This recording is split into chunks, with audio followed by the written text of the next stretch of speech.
투자자들의 관망세에도 불구하고 뉴욕 증시가 오랜만에 상승 흐름으로 마무리가 됐습니다. 자, 다우지수는 오르고 나스닥은 떨어지는 모습이었지만 그래도 시장의 활기가 조금은 돌아가는 그런 모습인 것 같습니다. 일단 뭐 백신 소식도 좀 있었고요. 그 다음에 한 가지 좀 부담스러웠던 것은 미국 행정부에서 이제 증세안에 대한 논의가 시작됐다라는 거, 이런 부분들도 약간은 부담을 좀 줬던 것 같습니다.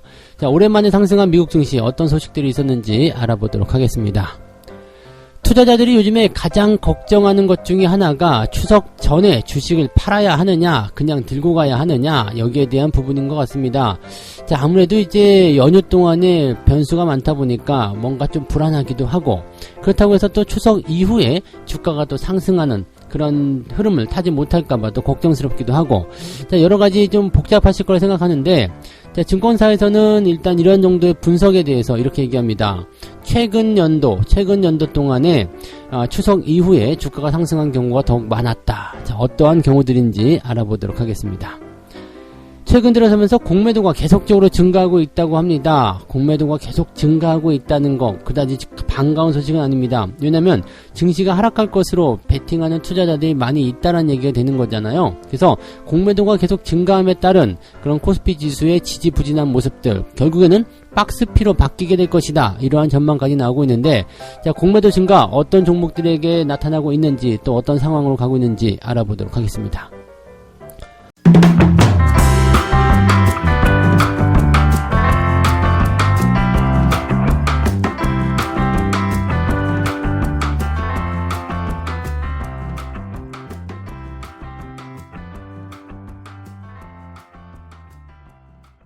네, 반갑습니다. 자, 오늘은 9월 14일 화요일입니다. 자, 미국 시장이 오랜만에 상승 흐름을 보였습니다. 뭐 그동안 답답하고 지루하고 이런 모습도 계속 있었습니다만, 자, 조금은 좀 올라가 볼까, 이런 생각을 좀 해볼 수 있는 내용이 아닐까 생각되기도 합니다. 자, 약간은 뭐 관망하거나 부담스럽다, 이런 느낌들도 분명히 있습니다만은, 그래도 증시 자체가 상승으로 마무리가 된다면 그래도 뭐 투자자들의 어떤 관심들이 조금 높아지는 그런 상황이 좀 벌어지게 되고, 자, 뭐 그동안 관망세였지만 그래도 증시가 올라간다는데 내가 조금 더 사볼까, 뭐 이런 생각들 하기도 한다는 거 참고를 하시면 좋겠습니다. 지금 다우지수 같은 경우가 0.76% 상승을 했습니다. 그리고 나스닥은 0.07% 하락세로 마무리가 됐죠. 자, 근데 지금 시장의 어떤 전체적인 평가를 좀 보게 되면 출발은 상승 출발을 했습니다. 그리고 장중에 약간씩 흔들렸던 모습들, 그런 것들이 있었고요. 그리고 나서 다시 마감 시점에서 회복을 조금 해주는 그런 모습으로 갔습니다. 나스닥이 0.07이라면 거의 움직임이 없었다라고 보시면 될 것 같고요. 뭐 장중에 계속 오르락 내리락 하는 모습이 있었지만 그냥 뭐 보합 수준으로 마무리가 잘 됐다. 장 막판 시점에서 조금 올라가기 시작하면서 마무리됐기 때문에 분위기는 더 좋다, 이렇게 보셔도 될 것 같습니다. 다우지수 역시도 마찬가지 장중에 살짝 들어가는 모습이 있었습니다만 장 막판에 상승 흐름을 유지하게 되면서 뭐 처음에 시작했었던 그런 상승 기조를 그대로 유지해 나갔다, 이렇게 판단하셔도 좋을 것 같습니다. 시장이 일단은 보여준 분위기는 괜찮았다라고 판단해 볼 수 있는 내용인데, 뭐 내용들은 그다지 대단한 건 없었던 것 같습니다. 일단 첫 번째 내용부터 좀 살펴보게 되면 이 델타 변이 관련한 내용인 것 같습니다. 존스 홉킨스 대학이 집계한 자료에 따르면 12일 기준으로 7일 평균 미국의 코로나 확진자 수가 하루에 14만 4천 명이었다. 그래서 일주일 전보다 12% 하락했다. 조금 진정세를 보인다라는 느낌인 것 같아요. 그래서 최근 최고치였던 9월 1일 기록한 수치보다도 14%가량 줄어들게 되면서 전체적으로 이제 9월달 들어서면서 조금씩 이 변이 바이러스에 대한 부분들이 조금 줄어들고 있는 그런 형태다라고 이야기가 나오고 있는 거죠. 여기에다가 이제 코로나 백신에 대한 그런 부분들이 미국 당국으로부터 5세에서 11세 아동을 대상으로 한 긴급 사용 승인을 받을 수 있을 것이다. 지금 16세 이상은 정식 승인이고요. 그 다음에 12세에서 15세까지는 긴급 사용 승인을 받은 상태인데 5세에서 11세까지도 이제 긴급 사용 승인을 받게 된다라면 괜찮지 않겠나 생각되기도 하고, 뭐 국내 증시 같은 경우도 국내에서도 마찬가지겠죠. 이런 백신에 대한 부분들도 아마 이제 아직은 어린아이들은 이 접종을 받지 않고 있지만 이 백신에 대한 부분이 계속 개량이 되고 좋아지게 된다라면 또는 임상에 대한 부분이 충분히 입증이 된다라면 아마 내년도에는 우리나라도 맞지 않을까라고 생각됩니다. 아이들은 뭐 감염률이 좀 낮다라고 하더라도 그래도 백신을 맞고 안 맞고의 차이는 당연히 있겠죠. 그래서 그런 부분들 지금 일단 학교가 재개가 되고 뭐 여러 가지 부분에서 이제 새로운 그런 기대치들이 생길 수도 있지 않을까라고 생각됩니다. 그래서 백신을 일단 맞고 안 맞고가 중요한 부분인데 이 백신에 대한 부분들이 올 연말 즉 10월, 11월까지는 거의 대부분 다 맞고 미국 같은 경우도 내년 봄까지는 팬데믹에 대한 어떤 통제 상황을 이렇게 이야기할 것이다 라는 얘기가 있기 때문에 팬데믹 종료까지도 이야기를 하고 있죠. 뭐 화이자가 아니죠. 이제 코로나와 같이 간다. 뭐 이런 부분들은 뭐 어쩔 수 없는 내용이라고 생각할 수 있겠습니다만 이제 거기에 대한 어떤 위험도가 상당히 많이 낮아져 있는 상태이다라고 보시면 경제가 좋아질 것이다라는 쪽으로 의문을 품으면 안 될 것이다라고 보시면 될 것 같습니다. 그래서 뭐 이 소식은 뭐 괜찮은 소식이다. 그죠? 시장에게 뭔가 활기를 불어넣어줄 수 있는 그런 상황이었다라고 보시면 되겠습니다. 근데 지금 이 내용만 보시면 경기가 좋아진다라는 쪽으로 우리가 생각해 볼 수 있는 재료이기 때문에 다우지수를 올려놓고요. 그 다음에 기술주 성장주 같은 경우는 경기 좋아지면 다시 뭐 테이퍼링 얘기 나오겠네? 뭐 등등의 얘기가 나오면서 좀 부담스러운 상황이 될 수가 있겠죠. 이런 것은 이제 또 다른 이야기로 또 그 분석이 될 수가 있습니다. 지금 최근에 투자자들이 저가 매수에 나서지 않고 있다. 근데 여기에 대한 부분들은 이제 이전과는 좀 달라진 행동이라서 시장이 조금 뭔가 애매한 것 같아요. 라고 얘기를 하는 모습이기도 한데, 이 중에 뭐라고 할까요? 그 단초를 제공하는 어떤 빌미, 이런 것들이 바로 증세안에 대한 내용입니다. 이 기업에 대한 어떤 규제라고도 볼 수 있는 내용이겠죠. 그러니까 세금을 더 많이 걷어들여야 되겠다, 이런 얘기인데, 자, 민주당이 지금 3조 5천억 달러 규모의 지출안, 이게 인프라 투자, 뭐 막대한 그 경제 투자에 대한 부분들이었잖아요. 그러니까 이 정도 규모의 지출안을 마련하기 위해서는 세금이 필요하다 이거죠.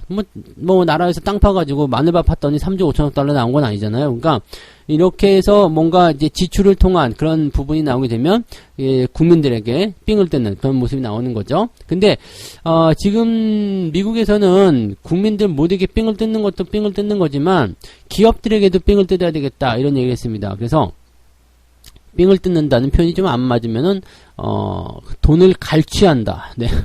이게 좀 낫나? 네. 아무튼 삥 뜯는 게 낫잖아요. 네. 어쨌든 법인세가 기존에 21% 정도였는데 26.5%로 인상하겠다. 이런 얘기가 일단은 나와 있고요. 그 다음에 개인 소득세율을 최고 한도 37%에서 39.6%로 상향하겠다.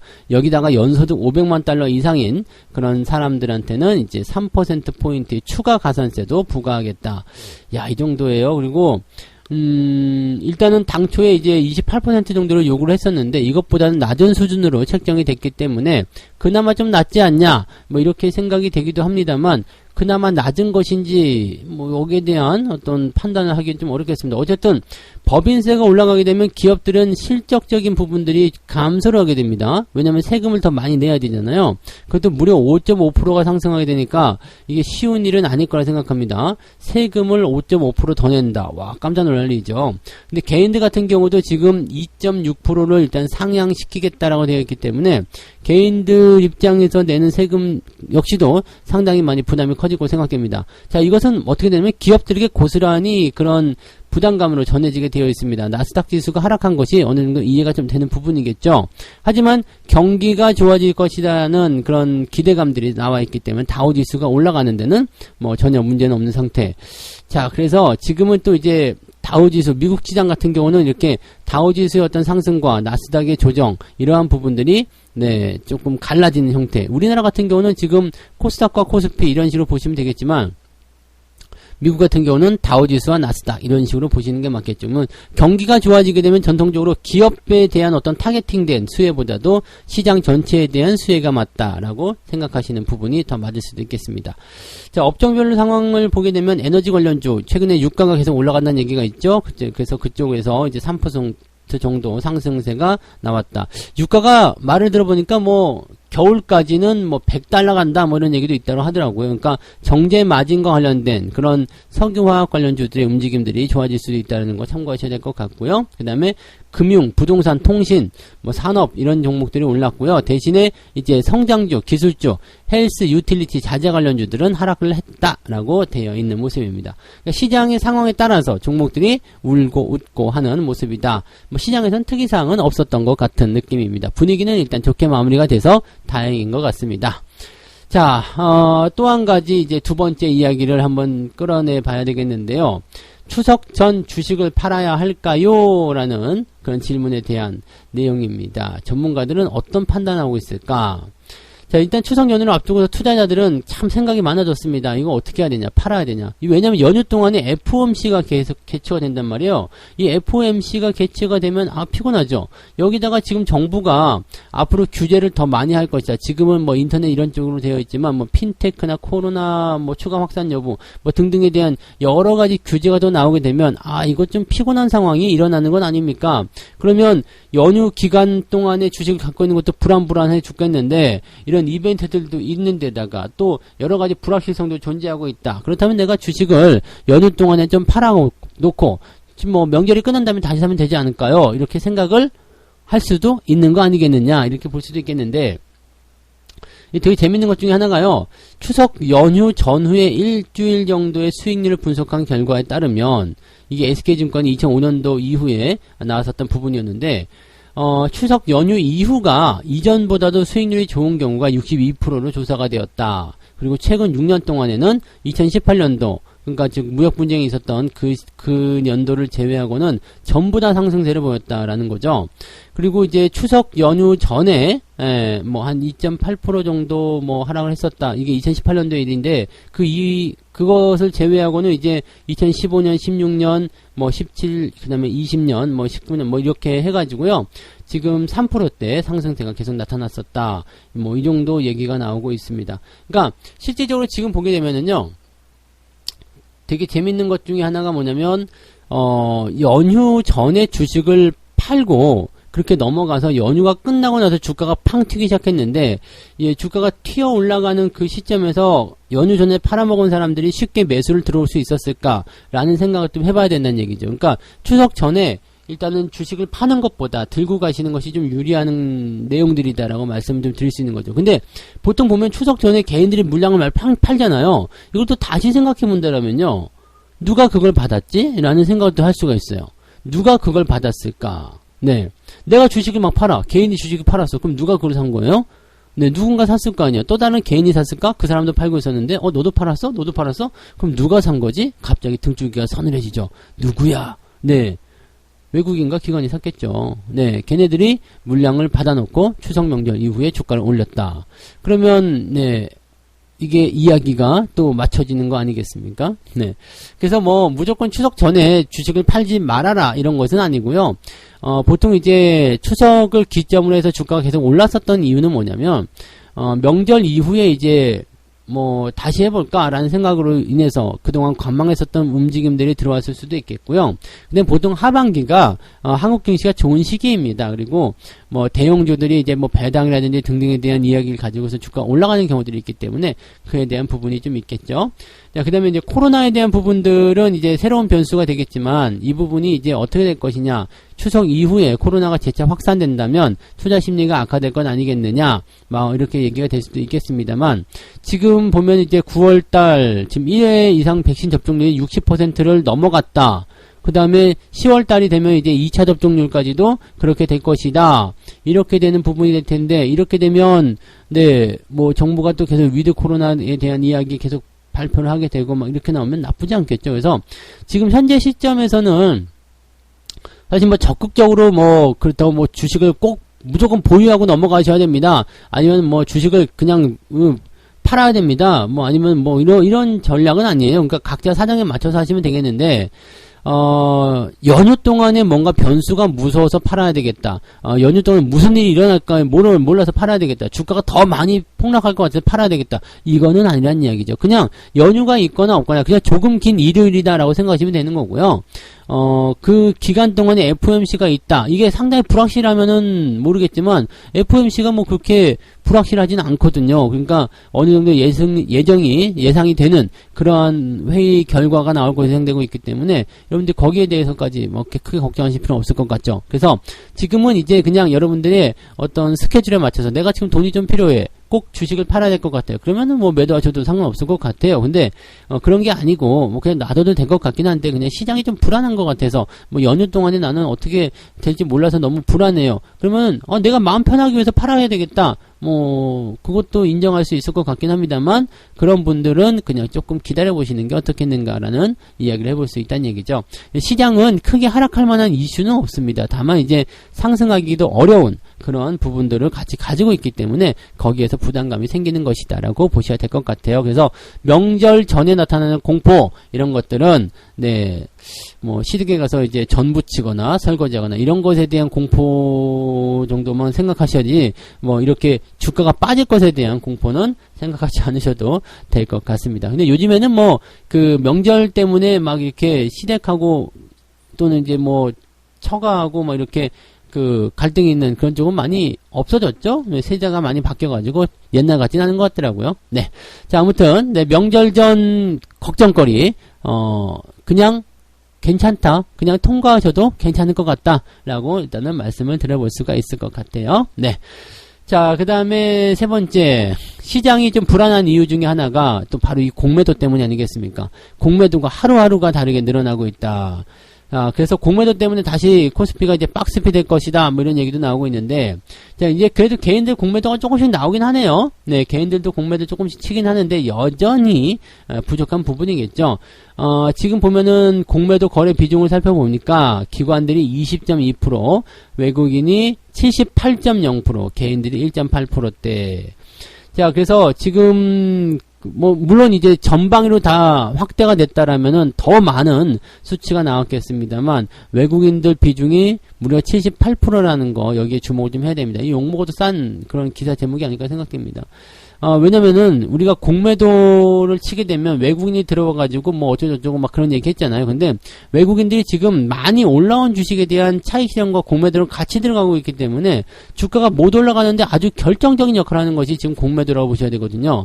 지금 공매도 과열 종목들 보게 되시면 카카오, 그 다음에 NC소프트, 두산인프라코, 지누스, 휠라홀딩스 뭐 이런 종목들이라고 보여지고 있습니다. 근데 공매도 금지 기간이 이제 금지가 이제 떨어졌었던 그런 부분이죠. 갑자기 떨어지게 되니까 거기에 대한 부분들이 이제 공매도로 작용되었다. 이렇게 되는 부분이었습니다. 물론 그 이후에 이제 주가가 올라간다거나 유지가 된다거나 그런 모습들도 있겠습니다만 현재 시점에서 본다면 이 공매도가 단기적 차익 실현이라든지 이런 쪽으로 많이 이용이 되고 있고 또 시가총액이 큰 종목들에 이용이 되고 있기 때문에 주가가 올라갈래 올라갈 수가 없죠. 그냥 갖다가 때리는데요. 그리고 가지고 있는 것만 때리면 예전에 동학개미 같은 경우는 공매도가 금지되었었기 때문에 너 그만큼 들어왔냐? 나 그만큼 사줄게. 이게 가능했는데 지금은 자기들이 갖고 있는 것보다 더 많은 걸 팔고 있잖아요. 공매도 빌려서 팔고 있잖아요. 빌려서 팔고 있으니까 어떻게 돼요? 물량을 감당할 수가 없습니다. 그러니까 100개의 물량이 쏟아지면 100개를 받으면 되는데 빌려가지고 200개를 팔아버리니까 나머지 100개에 대한 공백이 생기는 거죠. 주가가 밀릴 수밖에 없다는 얘기예요.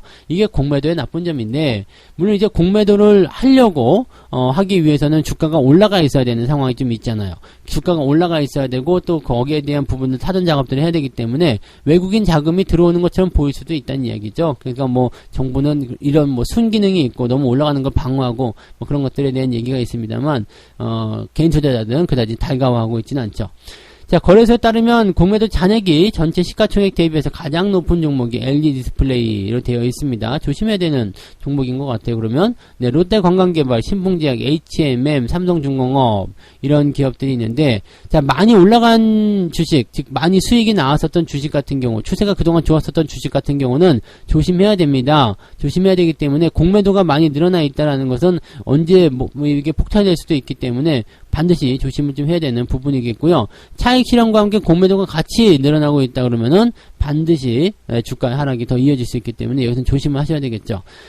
최근에는 이제 단기적 어떤 성향으로도 이용이 되는 것 같아요. 뭐, 플랫폼 규제에 따른 카카오라든지 또 게임, 네, NC소프트 뭐 이런 것들에 대한 그런 차익 실현. 그동안 많이 올라온 상태에서 악재가 터져버리니까 여기다 대고 공매도하고 차익 실현 같이 때려버리죠. 그래서 단기간에 주가가 폭락하게 되고 개인들이 뭐 어떻게 할 수가 없는, 손을 쓸 수가 없는 그런 급락세가 나타나는 그런 모습 좀 나타났는데 이런 것들을 조금 규제를 좀 해야 되는 거 아니냐. 뭐 대형주로 갖다가 이렇게 때려버리니까요. 지금 그래도 좀 안정감 있게 해야 되겠다 해가지고 대형주 코스피 200, 코스닥 150 이쪽으로만 공매도를 허용했는데 오히려 얘네들이 시장 주가의 상승에 발목을 잡는 그런 역할을 하고 있다. 이렇게 보셔야 되는 부분이겠죠. 지금 이번 달 들어가지고요. 일평균 공매도 거래대금이 지금 최고치로 경신이 되고 있는 상태다라고 되어 있습니다. 자, 이거는 조금 문제가 될 것 같죠. 그 다음에 지금 시장 상황이 조금 불안한 상태에서 뭐 공매도가 조금씩 늘어나는 것은 어느 정도 이해할 수 있어. 왜냐면 시장이 하락할 거 생각되고 있는데 거기다가 상승 베팅을 계속 할 수 없잖아요. 그러니까 매도 베팅을 할 수도 있는데 지금 문제가 되는 거는 시장 전체에 대한 공매도 증가가 아닌 것 같아요. 지금 뭐 말씀드렸듯이 카카오라든지 뭐 NC라든지 이렇게 특정한 종목에 집중적으로 타겟팅 되는 거, 또 그 종목들의 그런 특성을 보게 되면 주가가 그동안 많이 올라와 있었다라는 거, 이런 것들이 차익 실현과 함께 나타나는, 왜냐면 차익 실현할 때 주식을 팔아야 되잖아요. 여기다가 공매도 때려버리면 어떻게 돼요? 원래 차익 실현 매도에다가 공매도 같이 때리니까 주가가 떨어지면은 차익 실현은 일단 차익 실현대로 되는 거고, 공매도는 공매도로 돈을 더 버는 거고. 그러니까 내려가는 시점에서도 나는 차익 실현하면서도 돈을 벌어야 되겠다, 그런 생각으로 접근하는 것 같은 느낌이라서 굉장히 기분이 나쁘다는 얘기죠. 주가가 올라갈 때는요, 공매도 환매는 뭐예요? 빌려서 판 것을 다시 되갚아는 거. 그러니까 다시 매수로 해서 갚아주는 거가 이제 환매인데, 그 환매가 들어갈 때 나는 공매도 환매를 통해서 어쨌든 매수가 들어오는 거니까 주가가 올라가면은 수익을 내야 되겠어. 또 사. 이렇게 사이클 타버리게 되면 우리가 거기에 엇박자가 되어 있다 그러면 손실을 굉장히 크게 볼 수 있는 상황이거든요. 그러니까 그렇게 상황을 만들어내면 안 되는데, 이 공매도 같은 경우는 우리가 어떻게 할 수가 있는 부분이 아니라서 굉장히 답답한 거죠. 그렇다고 뭐 대형주 안 할 수 없는 거잖아요. 근데 이런 부분들에 대한 어떤 뭐 제도적인 장치가 지금 만들어지지가 않고 있어서 좀 답답한 거죠. 그러니까 좀 잘 피해야지 될 것 같고요. 한 가지 이제 우리가 피할 수 있는 방법 중에 하나는, 공매도는 일단 주가가 올라가야지 때리는 것이 정석이에요.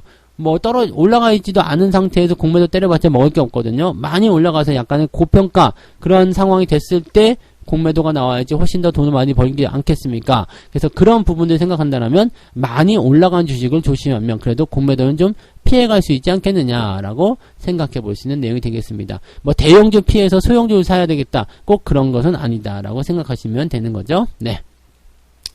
자, 이렇게 해서 오늘 세 가지 이야기 전달을 해드렸습니다. 미국 주식이 오랜만에 상승세를 보여서 조금 마음이 누그러진 모습이긴 합니다만 특별한 재료는 없었다라는 거 참고하시고요. 자, 추석 전에 주식을 팔아야 할까? 뭐 통계적으로 볼 때는 추석 이후에 주가가 상승하는 경향들이 굉장히 많았었다라는 거 참고하시면 좋겠고요. 추석 전에 주식을 파는 것은 그냥 연휴 기간에 뭔 일이 생기는 것이 아닐까라는 불안감 때문인데, 꼭 그런 것 때문이라면 주식을 팔아야 할 이유는 없다라고 말씀드릴 수가 있겠습니다. 네.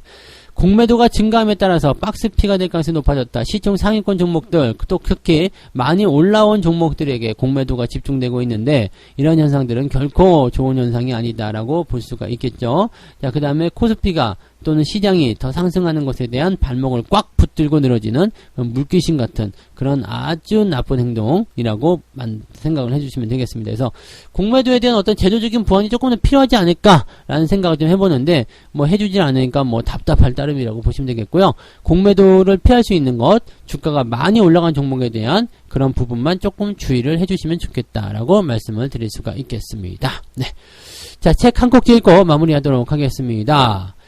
쉽게 벌 수 있는 돈이 사방에 널려 있다고 하더라도 누구도 그 돈을 당신의 주머니에 강제로 넣어주려 하지 않는다. 이건 뭐냐면 세상에 공짜 점심은 없다와 같은 비슷한 내용이 아니겠는가라고 보시면 되겠습니다. 노력 없이 또는 뭐 공부 없이 되는 것은 없습니다. 공부만이 살 길이고, 네, 공부에는 또 왕도가 없습니다. 꾸준하게 그렇게 진행이 돼야 된다는 얘기죠. 자, 주식도 마찬가지예요. 수익이 한꺼번에 갑자기 나타나는 거 없습니다. 공짜로 어디 가서 뭐 수익이 뻥뻥 터지는 경우도 없습니다. 여러분들 느긋하게 천천히 정석적으로 주식 투자하시면서 돈을 벌어가실 것을 권장해 드립니다. 시장은 항상 여러분 편입니다. 여러분들이 거기에 대한 부분만 그대로 믿고 가시면 된다는 얘기가 되겠죠. 네. 자, 오늘도 여러분들 성공 투자하시기 바라고요. 저는 장정시장에서 다시 오겠습니다. 고맙습니다.